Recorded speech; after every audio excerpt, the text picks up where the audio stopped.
I have become an observer of people and life, not just an observer, but a conscious observer. I am consciously observing the people that make claim to having a relationship with Jesus. Incidentally, every version is different. Everyone portrays Jesus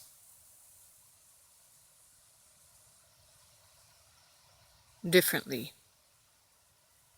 tailored to their individual needs. And surely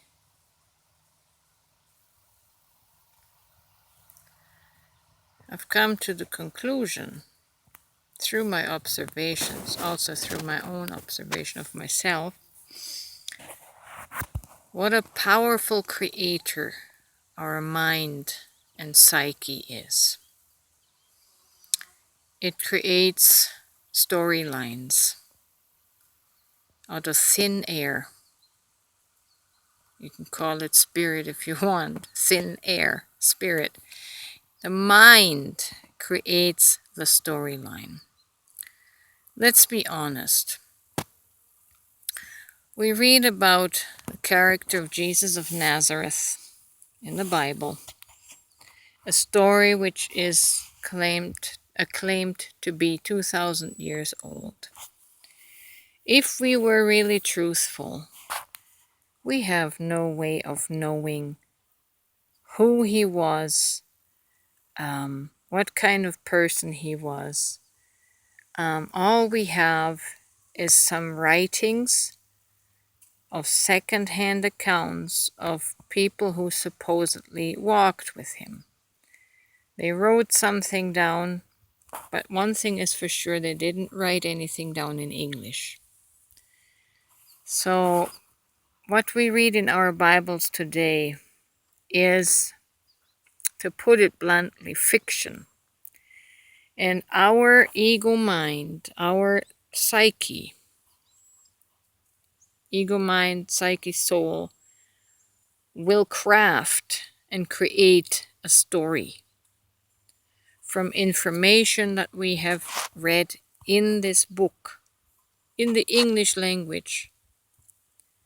That isn't truth. It's a personal fabrication, a personal story, and imagination, which is the creative spark of God. Imagination makes something real, but it is just a fiction story.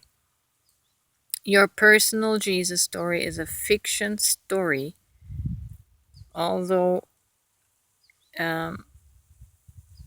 very much experienced, but it's a creation of the mind.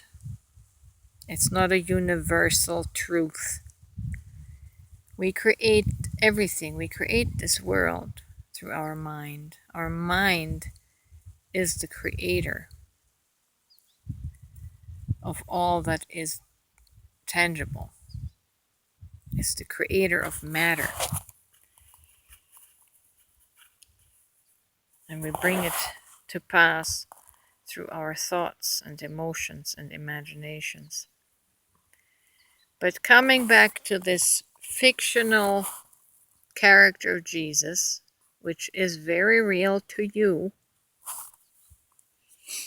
it can never be real to another person, because they're going to create their own version, their own fictional story of relationship with Jesus. This fictional character removes us from the present reality, and it gets into the way of present relationships. What's your relationship like with your children? What's your relationship like with your spouse? Are you bypassing to a relationship with Jesus? Is that your safe place that you run to deal with conflict? Why is there conflict in the first place? Because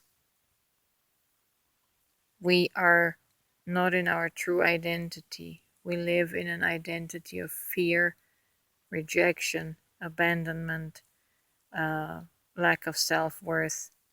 And so we have to always live from a strong defense. And Jesus is an excellent escape from the ugly reality of this life, but he does not help you change.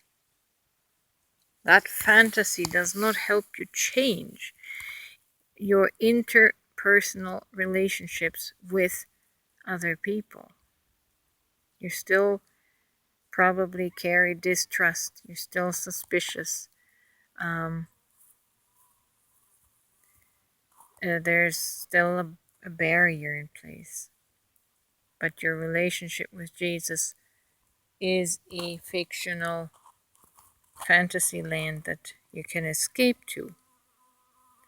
But it's not real. It doesn't deal with reality, with the reality of your shadows in your soul. The fact that you don't love yourself, the fact that you loathe this human experience and you can't wait to get out of this experience.